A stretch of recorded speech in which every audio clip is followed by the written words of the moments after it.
late night RPG runs were always part of my childhood, sneaking into the TV room and loading up another C64 grand adventure, and making sure the sound was down and that chunky map you had drawn for the current dungeon was ready to go as time flew by. But always being on alert for the parental light that was always something on your mind, and as soon as you saw it, you slapped that monitor off and bolted it to bed as fast as your little legs could carry you, and hopefully make it back before the inevitable. Do you know what time it is? Knowing full well that your precious 4 hours of dungeon bashing would still be there with a flick of a monitor switch in the morning.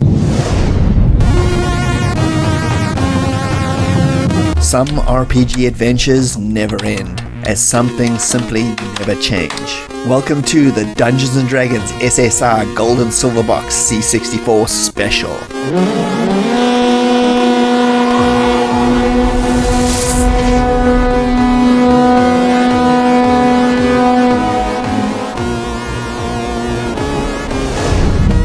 Hey, Bastish B here for 64K, and welcome to this new video special. And today we're going to go on a little bit of a journey through SSR's back catalogue. We're going to look at all 13 Dungeons & Dragons games released on the Commodore 64. But before we start, let's find out a little bit more about SSR and how all these games came to be. SSR, or Strategic Simulations Inc., was formed in 1979 in California, USA by Joel Billings, a massive tabletop war board game enthusiast. He designed his first game called Computer Bismarck, which would later be considered the first fully realized strategy war game in computer form, although simpler titles had been released before. He shopped his game around to numerous big strategy computer game publishers such as Avalon Hill and Automated Simulations, who would later become Epix. His game was rejected. Undeterred, he hired a few programmers and founded his company officially in 1980 and published Computer Bismarck on the Apple II and TRS-80. The game was an instant hit and kicked off SSR's massive dominance of the strategy genre on computers, eventually branching out into RPGs as well as the genre started to fully flourish in the mid-80s, with Wizard's Crown and the Questron series being some of their biggest hits. By 1985, the company's internal development team had grown exponentially, and with a back catalog by 1987 of over 85 commercially released strategy and RPG titles. 1987 would also mark the start of their most lucrative period, with board game giants TSR, makers of Dungeons & Dragons, looking to get into the video game market in a big way. There had been D&D games before, but nothing like what they had planned, using the Dungeons & Dragons universe and rule sets to give these games that authentic D&D look, style and personality, which hadn't been delivered fully in video game form up until that point. Many massive companies applied for the license, including Electronic Arts, Origin Systems, Sierra and many more, but SSR ended up winning the contract, which would last up until 1994. The Gold and Silver Box D&D games would start hitting the shelves in 1988 with the massively popular first Gold Box entry called Pool of Radiance. The games in Gold Boxes were the hardcore RPG line, developed mostly by SSR themselves, and the Silver Box D&D games were hybrid action RPGs of various genres, developed by outside companies such as US Gold and Westwood. Although they continue with strategy war titles, the D&D games became their biggest moneymakers. Pool of Radiance made a massive debut with 264,000 copies sold in North America alone, their biggest selling game in SSR history. Unfortunately, SSR in its original form eventually came to an end in 1994 and was purchased by Mindscape. The loss of the D&D license to Interplay and the strategy war game's massive decline in popularity to that point were factors in the end of the company, with the brand and logo still being used up until roughly 2002 before finally being retired. We interrupt our program to bring you this important message.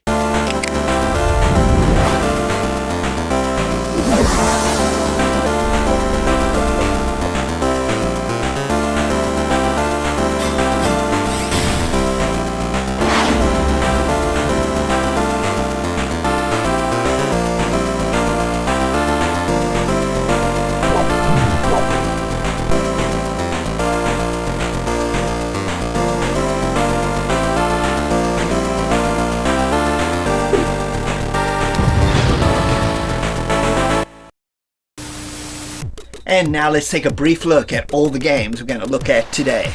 1988 was the launch of the D&D line with the first gold box release, Pool of Radiance, developed by SSR, and the first silver box release, Heroes of the Lance, by US Gold. 1989's gold box was The Curse of Azure Bonds by SSR, and the silver release of Hillsfar, developed by Westwood, plus what I call the two black box releases of Dungeon Master's Assistant Volume 1 and 2, released in 88 and 89 respectively. 1990 was the biggest year for the brand as far as the C64 goes, with 5 releases, 2 gold boxes in The Secret of the Silver Blades and Champions of Crime, both by SSR, 2 silver releases of Dragons of Flame and Dragon Strike by US Gold and Westwood, and the sole green box release, War of the Lance. The series ended on the C64 in 1991 with the final 2 big entries of Gateway to the Savage Frontier and Death Knights of Crime, both gold box releases.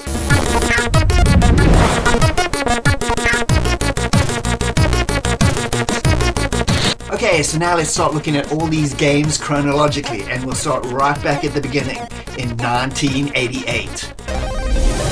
1988 was the start of it all with the release of Pool of Radiance, SSR's first and most important RPG release in the Dungeons & Dragons universe, taking place in the very popular Forgotten Realms setting. This was TSR's first foray into bringing the real rules and characters of their universe to video games, and not simply arcade games with the D&D logo, and they gave those keys to the kingdom to SSR. The game was directed by strategy wargame veteran Chuck Krogel, whose first 2 games, The Battle of Shiloh and The Battle of the Bowls, were both published by SSR in 1981. He then joined the company officially in 1983, and by 1988 had roughly 12 titles to his name. Many companies wanted this license, but SSR won out with their enthusiasm and heavy roots in strategy and RPG games. Chuck is quoted as saying, "We learned that a few weeks before we showed up, an Electronic Arts representative had come to TSR and greatly swayed the management towards granting them the license. When we visited, we brought about 5 people and 4 computers to show and demonstrate how we would approach the D&D license. They chose SSR because of our obvious enthusiasm for Dungeons & Dragons." The game was built at the time with the C64 being the flagship version.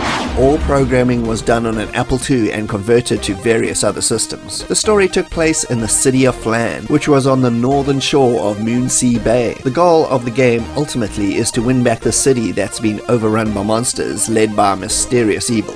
So ultimately, discover the evil behind it and kill all the beasts to free the city. The game itself wasn't simply restricted to the city either, as you could leave and adventure around the coast of Flan with forests and mountains and many other locations out there to be discovered. It was a really huge game for the time. They had their director, but they also needed a maniac programmer to pull it off. Joel Billings, SSR's founder, felt programmer Keith Brawes was instrumental in Pool's massive success. He said of Keith, he had tons of experience playing D&D and many other role-playing games, and experience designing and developing computer role-playing games with detailed tactical combat. Keith had been playing D&D since back in 1977 and had all the real base knowledge of how the game works, and that was really instrumental in the video game's adaptation. In typical Dungeon Master style, you create your own character with all the D&D rules intact, roles for stats, different classes, 6 different races, and 9 alignments.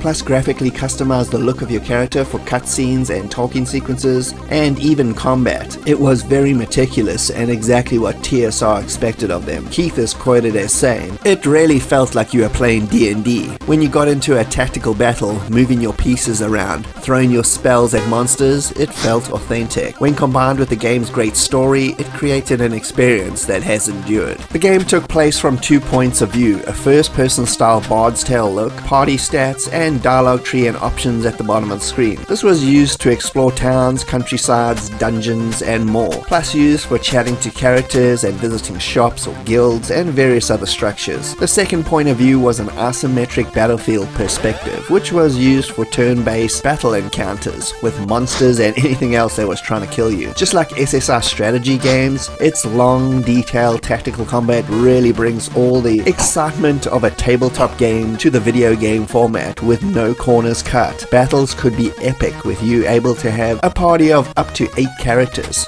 6 playable and 2 NPCs, which made some of the encounters feel like genuine battles for Helm's Deep. The accompanying instruction manuals, adventure journals, and more added so much history and backstory to everything, with maps, tips, and so much more. It all added to the rich history and lore you would expect from a D&D product. This engine created for this single game will be used and modified for every single gold box release put out by the company until the end of 1992. This was the first of these D&D games I actually played, and fortunately I started with one of the best, if not the best, with its sales of over 250,000 copies in North America alone. SSI were riding high, with the game receiving excellent reviews from the press and winning the Origins Award for the best fantasy computer game of 1988. The die was cast, now they just had to keep people coming back. You're playing the most phenomenal game ever created. Your skin grows cold from your first glimpse of the enemy. It's a product of your imagination.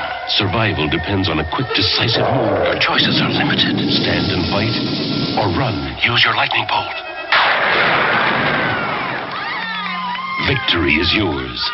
Win the treasure. TSR Hobbies, Dungeons & Dragons games. Products of your imagination. SSI's plan wasn't simply to release one RPG after another with the gold box engine, but diversify the releases with supplementary action RPG hybrids to fill the gaps between their big releases. Developed by outside studios to keep the momentum and brand fresh. It was a clever idea and probably another reason why they won the license overall. Their two biggest contributors were UK developer US Gold and American company Westwood. 1988 would also see the introduction of the first silver box release, colored different to help distinguish the action RPGs from the hardcore SSI line. This all resulted in a release called Heroes of the Lance by US Gold, hitting the shelves in late 1988. This one was set in the Dragonlance module, Dragons of Despair. It is mostly a straight up action title with light RPG slant in the fact that when you pick up certain objects like coins or gems, you gain experience as well as killing regular enemies. All of this adds to your overall score for the end of the game. Your quest is to guide a group of 8 diverse characters, each with their own specialities, weapons or magic, and enter the Temple of Zaxxarath to retrieve the Discs of Mishakal, which will bring the true gods back to the world of crime. But it's never that simple, as it's guarded by an ancient black dragon right at the bottom. The abyss is filled with traps, creatures, and maze-like levels to fight your way through. The 8 characters can be swapped out at any time to continue your quest. You can kind of think of them as lives, but each character has their own advantage in situations, and switching between a character before they die to let them heal as others take over is all part of the game's strategy. Everything is in real time. You can pause it and jump to a menu system to select characters, heal with magic, use items picked up, give items to other characters to use. The temple gets better and better the further you go, with traps, pits to jump over, and plenty of different monsters appearing. The fighters in your party are brute strength, the mages can launch projectile attacks. Every one of these characters are used and good at killing certain enemies. Gameplay is simple. Navigate through each level's maze, pick up as much loot as possible and try not to die. And remember, running away is always an option. Graphically, for a C64 release, it's pretty mediocre and could have been so much better. But after a while though, I kinda stopped caring and actually started to enjoy the whole thing much more than I thought I would. Once you figure out each character's fighting style, know when to run or fight,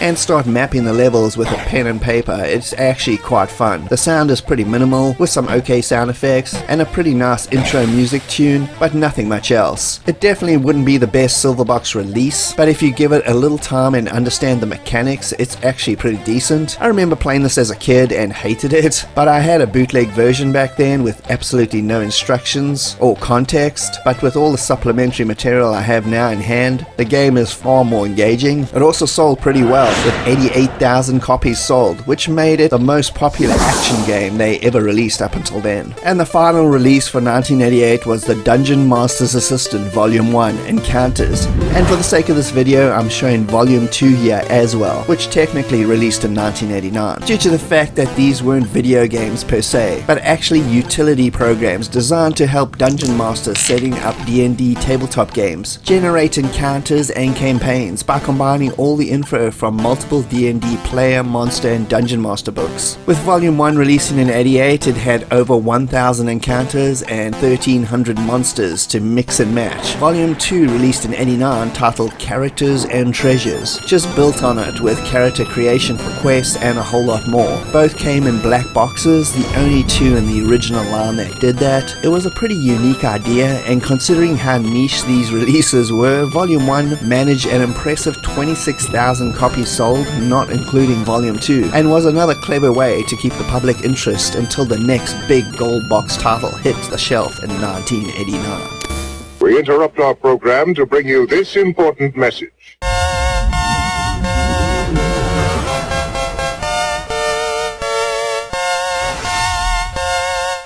Welcome, fellow adventurers, and join me, Bastish B, as I'll be exploring classic RPGs from the 8 and 16-bit generations, both console and computer, whether it be high fantasy or lo-fi sci-fi. All roads will eventually lead to Tales of a Dungeon Basher.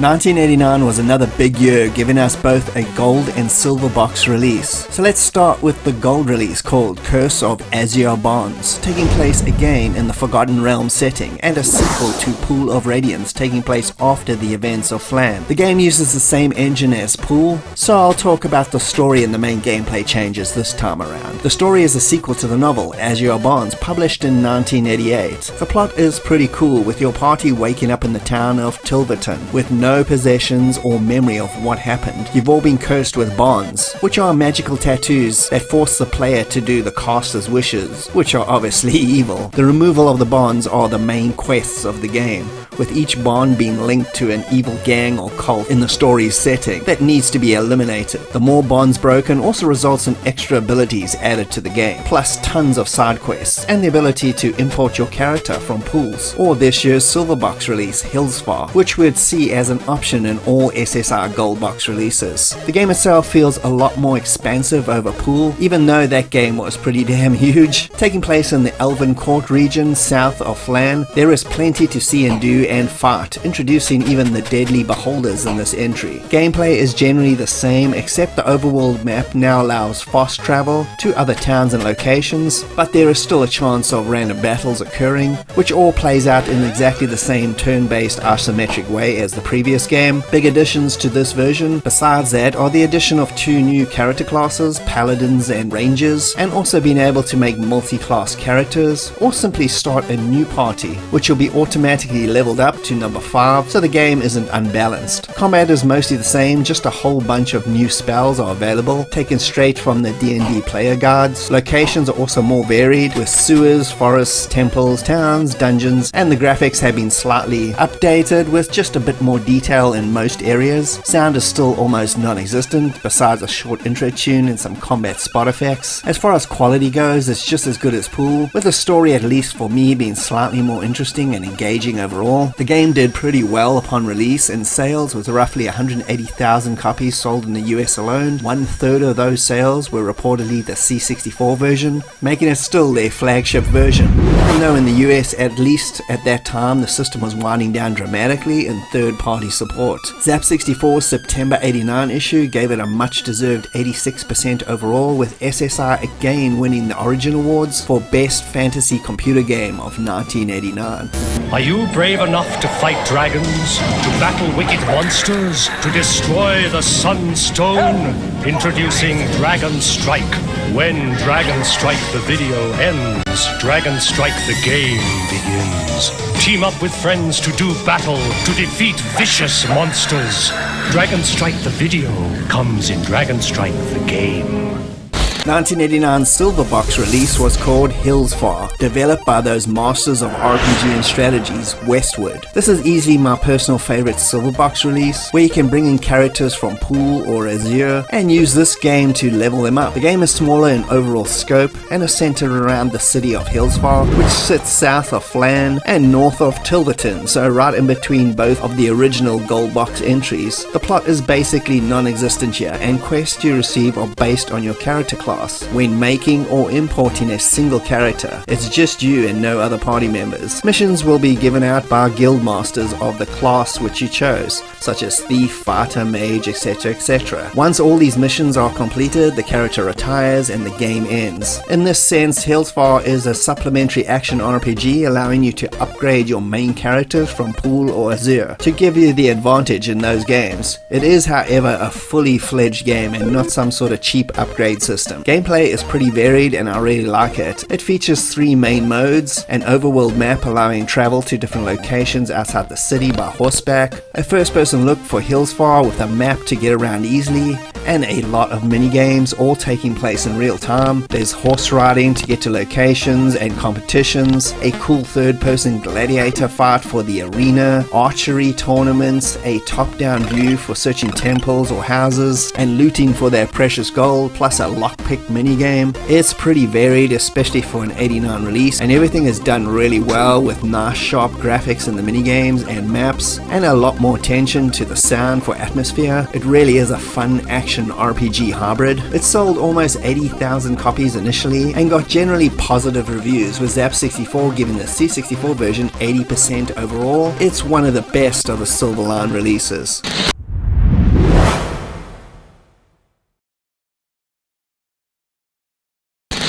$1990 was the biggest year for Dungeons & Dragons content. 5 titles in 12 months. That's a lot of dungeon crawling, even for the most die-hard fan. So let's first check out the 2 gold box releases. First was Secret of the Silver Blades, and then Champions of Crime. Secret of the Silver Blades is the 3rd part of the Pool of Radiance series, and although it looks like all the other previous entries with the same engine, it does play out slightly differently. First, the story takes place around the Dragonspine Mountains, in the mining town of Verdigris, which is the hub town for the entire game. The miners have inadvertently dug up an ancient vault and released its evil. The underground mines are now infested with dodgy monsters, and you and your party get summoned to the town literally to eradicate the scum and find the source of the evil. The biggest difference between this and other gold box releases is that it's all first person with no real overworld map. It all takes place in the mines and the underground areas and is a lot more linear than previous entries. You can of course import your Pool or Azure characters or simply make new ones. A few extra spells and other minor additions, plus the character creation aspect is still basically the same. Most of your time is going to be spent in the asymmetric battles. They again are the same, just with a whole lot more new extra monster variations. And in the town itself, it's got all your needs: an armory,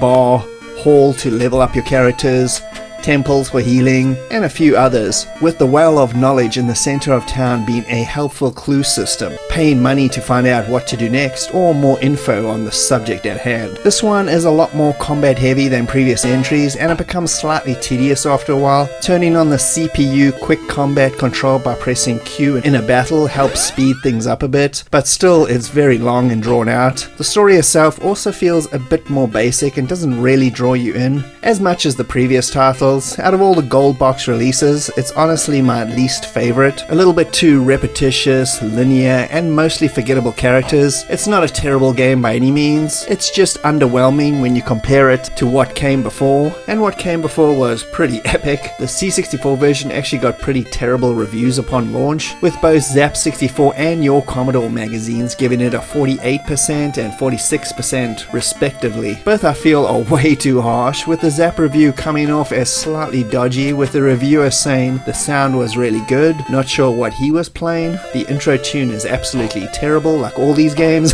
and there's about 3 other sound effects for the rest of it, so you can take that review with a massive grain of salt.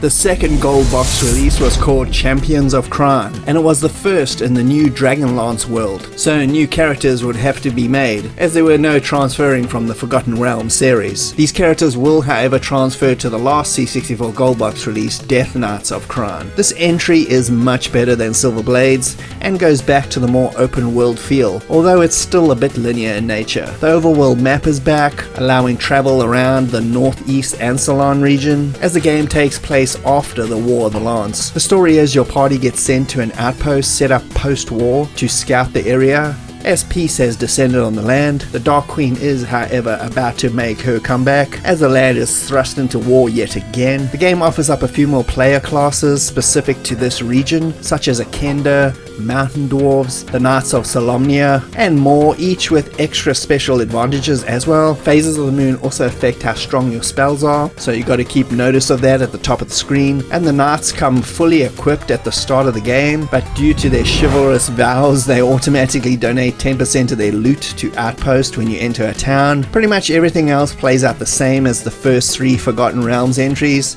as far as gameplay goes. First person for exploring, asymmetric battles, and overworld map for fast travel. It's a really excellent game with a progressively better story as the game goes on. Again, giving you a small world to exist in. It just makes it feel a lot more alive and fun to explore. Both Zap64 and Ace Magazine gave the C64 version 87 and 85% respectively. Both games were successful in terms of sales. Silver Blades unfortunately sold more, with roughly 167,000 copies sold, and Champions came in at 116,000 copies sold. Although this title was the first in a new series, and you couldn't use your party you could have technically made in 1988 and gone on all these adventures with, which probably made it a little bit less appealing initially. Open the world of advanced Dungeons and Dragons action figures. Strongheart, Bronze Dragon, Morduk, Nightmare. Discover a world of mystery and magic. Stand back, Strongheart. You shall never have this treasure. Evil is no match for good until we meet again. Advanced Dungeons and Dragons action figures from LJN. Pure magic.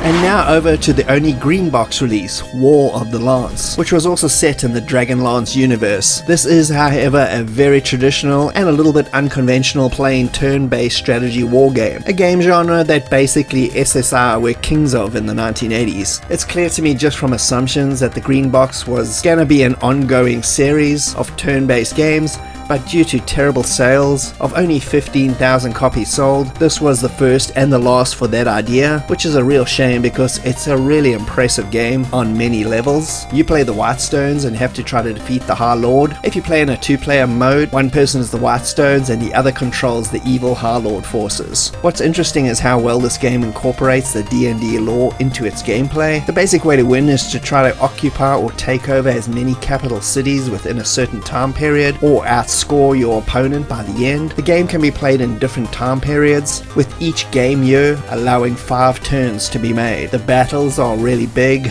There's plenty of diplomacy, some resource management, and a lot of strategic foresight is needed. And if you don't have a full day available to waste, then don't even attempt to start this game. It's really deep and very impressive. It was one of the few D&D games in this video that I hadn't actually played before making this, and it surprised me the most in a good way. I really wasn't expecting it to be this good. Zap64 gave the game overall an 80% and praised its quality, but stressed it's not going to be a game for everyone, which I totally agree with. If you like this type of game, it's highly recommended. If not, I don't think it's going to win you over in any way. It's a real shame it was the first and also the last D&D game in this genre. Open your mind to Dungeons and Dragons computer game from Mattel Electronics. It will lead your imagination down a dungeon labyrinth wherein lies the dragon's treasure. Steal his treasure, but make no false moves. For in Dungeons and Dragons, a dead end is a dead end. Dungeons and Dragons from Mattel Electronics. And now onto the 2 silver box titles, and let's start with Dragons of Flame, another action RPG from US Gold. This one also takes place in the Dragonlance world, and it's a continuation of the style of game US Gold made earlier with Heroes of the Lance, except this time it doesn't simply take place in one temple, but you're out exploring the land, with battles taking place in action style just like Heroes. Your party is headed up again by Gold Moon, and they set out to stop the Dark Queen's invasion of crime. Each of your party members have different weapons presets and again can be switched out in the menus. The land is filled with battles, lots of people to talk to and to get quests from and info, plus loot to find, and a very light ongoing progressive story. The battles are a lot harder this time around and you're gonna really die a lot, so be warned. The game averaged a 50 to 70% in terms of reviews back then. Like Heroes, it takes a while to get the feel and understand what you should actually be doing, but once you do, it's pretty decent. It's not great though, and I'd only really recommend this to die-hard D&D fans, as the difficulty is very high, and graphically it's mediocre at best, and I'm being kind. It was still a pretty successful game sales-wise, raking in 56,000 copies sold. And lastly for 1990 was Dragon Strike, a silver box release developed by Westwood, which is basically a dragon flight simulator. It's definitely an original attempt at a game for the license. It takes place like almost all the other releases this year in the Dragonlance universe as you try to stop the Dark Queen from taking over Kryn. All these games are taking place during the same time period as Dragons of Flame and Champions of Kryn, but just from completely different points of view, i.e. on the back of a dragon here, dueling in the sky against the Queen's dragon army, enemy ships at sea,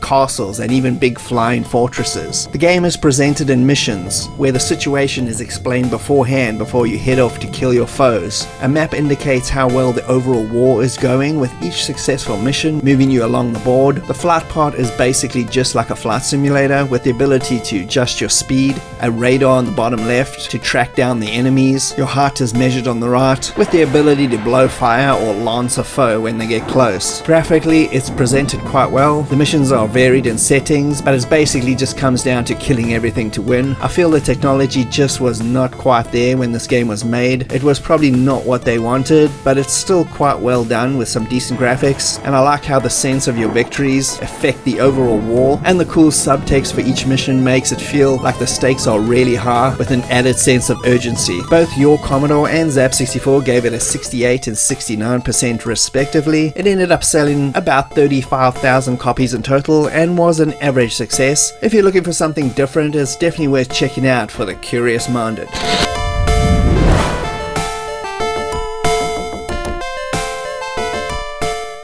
1991 we saw the last two Dungeons & Dragons games released for the Commodore 64, both gold boxes. There were quite a lot more D&D games from SSR before the license was lost, but Gateway to the Savage Frontier and Death Knights of Kryn were the end of it for the old bread box. Gateway to a Savage Frontier was one of the rare gold box games made by an outside company, namely Beyond, who would later be rebranded as Stormfront Studios in 1993. They also did SSR's Neverwinter Nights in 1991, the first MMO RPG, which came out roughly 6 years before Ultima Online launched. Gateway takes place in the Forgotten Realms universe along the Sword Coast, west of the area where the original Pool of Radiance played out. The story puts your team in the role of stopping Zentarim, who plans to conquer the frontier by gathering a bunch of magical statues that'll open a way through an impassable desert to get their armies into the frontier. All the gold box tropes are here: first person exploring, an overworld map, and asymmetric battles. The biggest change is probably the graphics, especially in the battles, have been beefed up with much more detail overall. The plot gets going pretty fast, but you don't really know where it's going for quite a while, as the information comes in pretty slow, probably due to the many side quests, with extra characters joining the party above your usual 6. It's a pretty good start to the new Forgotten Realms storyline. It's just a pity the C64 didn't get to see it all the way through, not getting a conversion of the 1992 sequel, Treasures of the Savage Frontier. Still, it's a complete game in terms of story, received really good reviews for the C64 version, with Zap64 giving it 78% overall, and the game sold 63,000 copies overall. SSR would never surpass the 100,000 mark sold, as the series and its engine especially were really running out of steam at this point. And the final SSR C64 gold box release was Death Knights of Kryn, the second game in the Kryn trilogy. It ended with the Dark Queen of Kryn in 1992, which the C64 didn't get either. But like Gateway to the Savage Frontier, it's still a fully contained game and doesn't feel like half a story in any way, shape or form. You can import your characters that you started in Champions of Kryn, or simply, as per usual, start fresh, and they'll be balanced up enough to work in this game. The story has the evil Lord Soth raising an army of the dead and resurrecting past heroes and making them generals in his massive army. You gotta make your way to Daragard Keep and destroy destroy Lord Soth. Gameplay is pretty much the same as Champions, with the moon phases affecting magic, extra characters being able to join as NPCs, and a lot more side quests than usual, which I really like. The presentation again is pretty damn good. The battles are scaled back a bit, so you're not facing as many enemies as previous games, but it's still quite difficult in the beginning. You gotta survive until you level up a bit, then it instantly becomes way easier for most of the game. It was a pretty good end to the C64 run, with Zap64 giving it an 84% overall and 62,000 units sold, which honestly was about half of Champion's sales. It's not an indication of any way of the lack of quality, it's simply the engine, like mentioned previously, had seriously run its course with consumers who were ready to take that next level technological jump at that point. We interrupt our program to bring you this important message.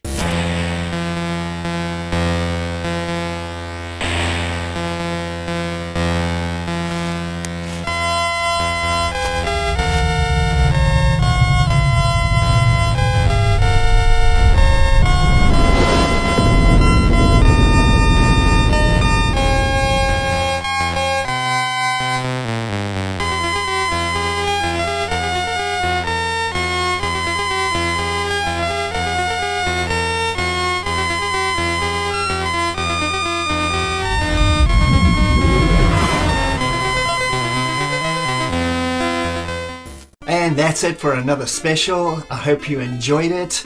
If you want to see more C64 RPGs, please check out my top 10 Commodore 64 RPG list. It has tons of games on there that aren't SSR related, so there's a lot of variety.